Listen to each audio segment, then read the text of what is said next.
as we get closer to the 2024 election, there's so many things going around on the internet just regarding political violence, post-election violence. There's talk of civil war. I mean, there's a lot of stuff going around, and I just want to take a moment and address that specifically in my bit of knowledge set that I have on the subject.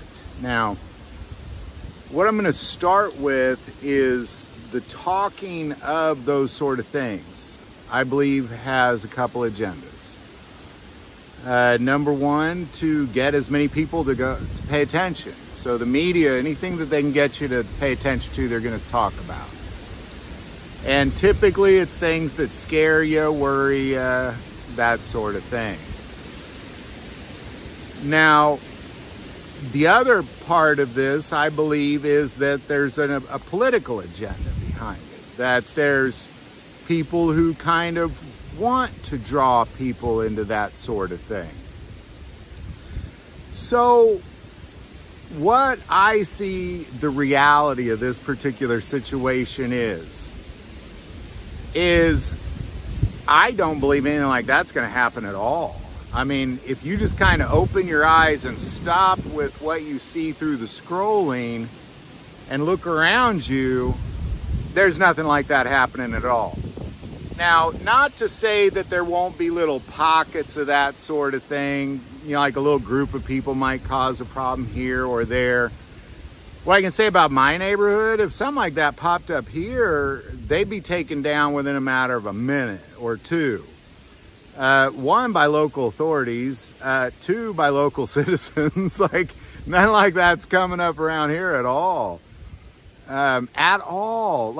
And I'm in the state of Missouri, and I just need you to kind of want to encourage you to open your eyes and quit worrying about what the media is telling you and focus on what's actually in front of you. Because no, I do not believe that any sort of post-political violence is going to do anything that's going to cause any sort of country-changing thing.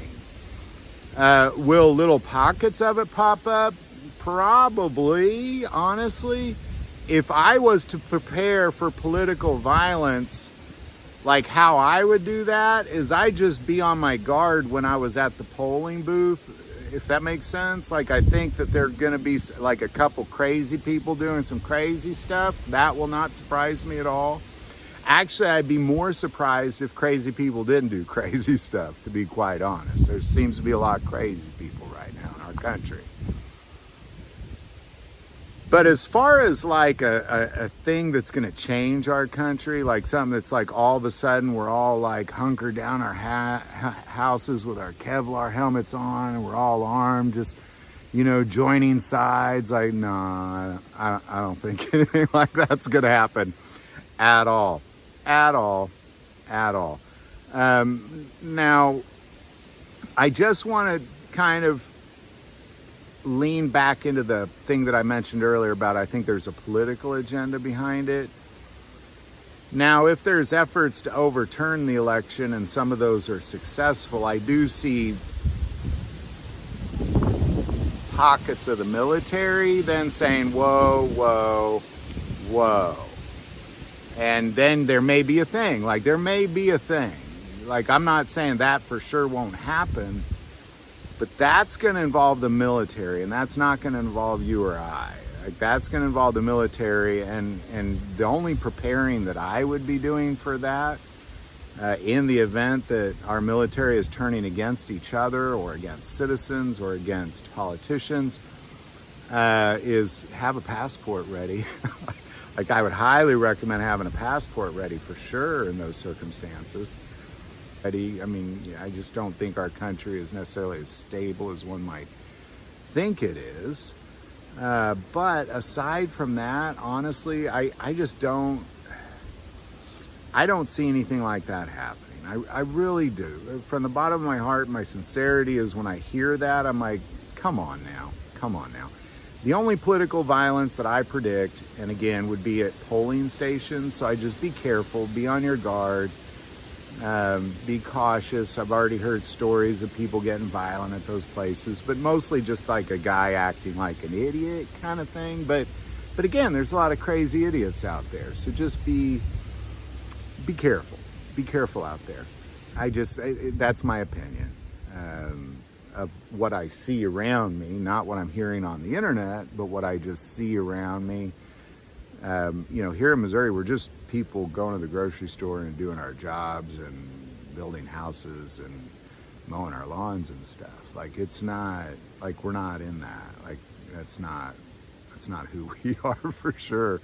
Not to say a couple crazy people around, I'm sure there are. But again, I just want to go back to just open your eyes, look around you. You know your neighbors, you know your neighborhood, you know what's going on around you. Don't listen to that. It's all trying to get you to stay glued to it. Pick it on your channel, open that article up. Like, that's what it's all about. Combined with, I think there's a political agenda behind it a little bit, but just open your eyes, look around you. Don't fall for that nonsense. I'm just going to close with this, that I strongly believe and know for a fact that American media, and again, I believe this, but I know it for a fact because my wife used to be a news anchor and she got out of it for this reason. If it doesn't scare people and worry them, or it's not sexy, we're not going to talk about it on the media, because that's what gets people to pay attention. Are you scared, or do you think it's sexy? If you think one of those two things, you're probably going to click on it, and that's why this whole prepare for post-election violence is the thing. Again, I always think you should be prepared, but I mean, I'm a prepper at heart, but I don't think this is a thing. Like, I'm just, from the bottom of my heart, I don't think it's a thing. And I think if you open your eyes and quit looking at the internet, I think you'd probably say, yeah, I don't think that's a thing as well. So there you go. Any thoughts or insight on that? Put it below. I do want to take this moment and say to most people who watch the channel, hey, they're not subscribers. Click that subscribe button. It greatly increases the algorithm and our ability to get these messages out. That link is also below. But the most important part of this channel, we take prayer requests. So please don't ever hesitate to send that in. Thank you for watching this episode of God, Family, and Guns. And as always, love God, love your family, love guns.